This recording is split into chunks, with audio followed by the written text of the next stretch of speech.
Baie welkom by die voorlesing van die Afrikaanse Sabbatskoolles vir blindes en swaarsiendes.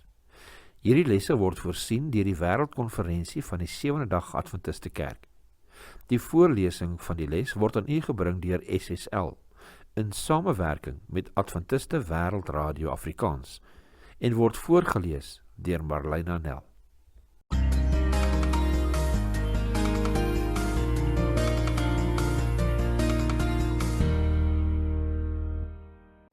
Woensdag 10 Junie op die Emmauspad.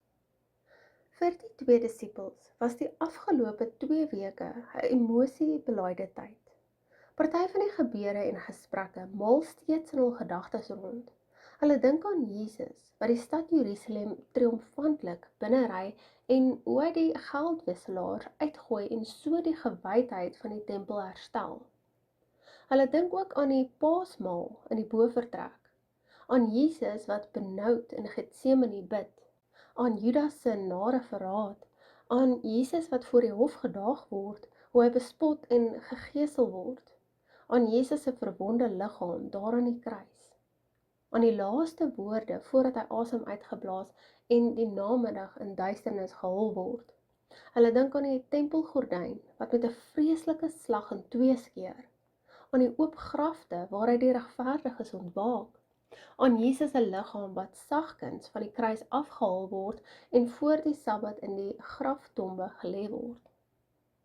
Hulle dink ook aan die verwarring, mismoedigheid en vrae wat by die disippels gespook het. Het hulle 'n reuse fout begaan om in die Jesus te glo?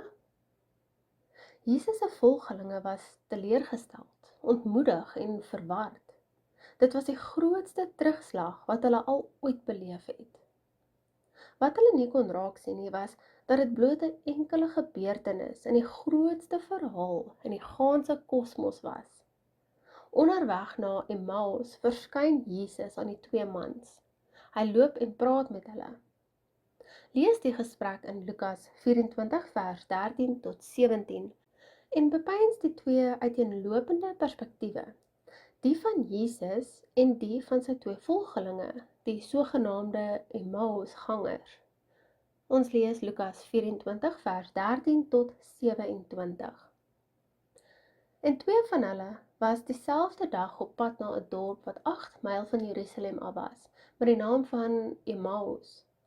En hulle was in gesprek met mekaar oor al hierdie dinge wat voorgeval het, en terwyl hulle praat en mekaar ondervra, kom Jesus self nader en loop saam met hulle. Maar hulle oë was weerhou, sodat hulle hom nie kon herken nie. En hy sê vir hulle, watter woorde is dit wat julle met mekaar loop en wissel, en waarom is julle bedroef? En die een wie se naam Kleopas was, antwoord en sê vir hom, is u alleen 'n vreemdeling in Jerusalem, en weet u nie van die dinge wat in hierdie dae daarin gebeur het nie? En hy sê vir hulle, watter dinge? En hulle antwoord hom, die dinge aangaande Jesus, die Nasareëner, wat 'n profeet was, kragtig in werk en woord voor God en die hele volk. En hoe ons owerpriesters, ons owerstes, hom oorgelewer het tot die doodstraf en hom gekruisig het. En ons het gehoop dat dit hy was wat Israel sou verlos. Maar nou is dit vandag, met dit alles, die 3de dag vandat dit plaasgevind het. Maar sommige vroue uit ons het ons ook ontstal nadat hulle vroeg by die graf was. En toe hulle sy liggaam nie kry nie, het hulle gekom en gesê dat hulle ook 'n gesig gesien het van die engele wat sê dat hy lewe. En sommige van die wat saam met ons was, het na die graf gegaan en dit net so gevind, soos die vroue ook gesê het. Maar hom het hulle nie gesien nie. En hy sê vir hulle, o onverstandiges, met harte wat traag is om te glo alles wat die profete gespreek het. Moes die Christus nie hierdie dinge ly en in sy heerlikheid ingaan nie? En hy het begin van Moses en al die profete af en vir hulle uitgelê in al die skrifte die dinge wat op hom betrekking het. Lukas 24 vers 13 tot 27. Toe hulle oë uiteindelik oopgaan en besef dat dit Jesus is wat saam met hulle gereis het, haas die twee disippels hulle na Jerusalem. Hulle wou alles wat daardie dag gebeur het met die ander deel. Ons lees dit in Lukas 24 vers 33 en 34 wat sê, Toe staan hulle in dieselfde uur op en gaan na Jerusalem terug en vind die 11 en die wat saam met hulle bymekaar was, wat sê, die Here het waarlik opgestaan en het aan Simon verskyn. Toe Jesus kort daarna aan die disippels in Jerusalem verskyn, is hulle angsbevange. Let op Jesus se vraag aan hulle in vers 38. Waarom is julle ontsteld en waarom kom daar twyfel in julle harte op?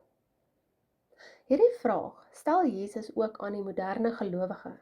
Al te dikwels vergeet ons dat hy deur al die diep, donker valleie reg aan ons sy is. Al te dikwels sien ons nie sy teenwoordigheid raak nie. Al te dikwels vergeet ons dat teëspoed en terugslag nie die volle verhaal is nie. Al te dikwels verloor ons uit die oog dat ons lewens veilig in Jesus se hande is, in daardie oomblikke wanneer ons klaar toegelaat het dat kommer en twyfel die oorhand kry. Al te dikwels meen ons dat ons beter as Jesus weet wat werklik in ons lewens aangaan. Die Bybel het goeie raad oor hoe Christene veronderstel is om uitdagings en terugslae te benader. Werk aandagtig deur die volgende skrifgedeeltes. Eerstens lees ons Romeine 8 vers 28. En ons weet dat vir hulle wat God liefhet, alles ten goeie meewerk, vir hulle wat na sy voorneme geroep is. Volgende lees ons Filippense 4 vers 4 tot 13.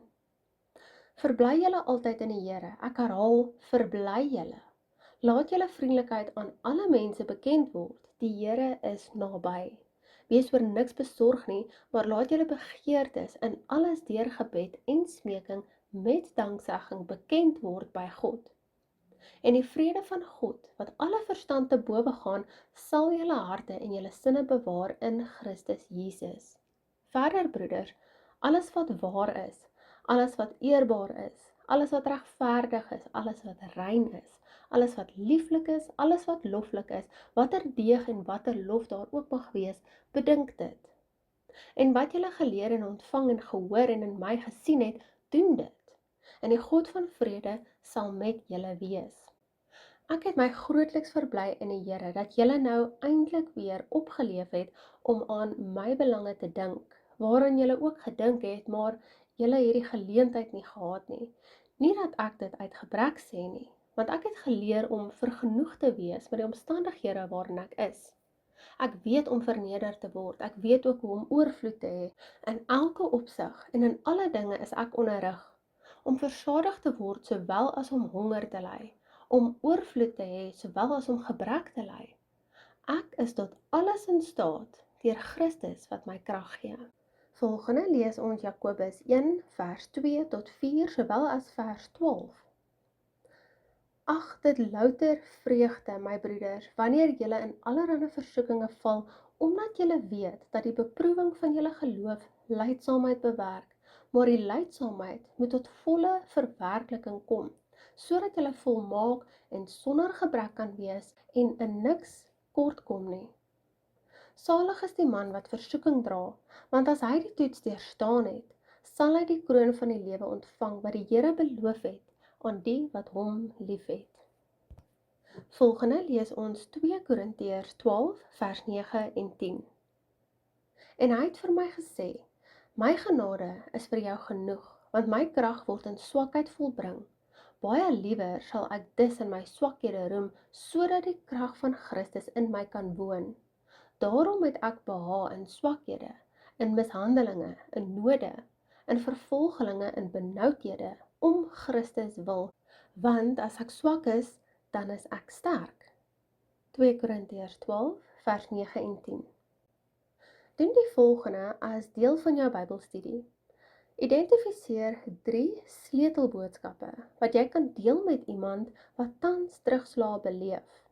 En onthou om ook insigte uit 2 Korintiërs 1 vers 4 te put. Ons lees en sluit af met 2 Korintiërs 1 vers 4. Wat ons troos in al ons verdrukking, sodat ons die wat in allerlei verdrukking is, kan troos deur die vertroosting waarmee ons self deur God getroos word.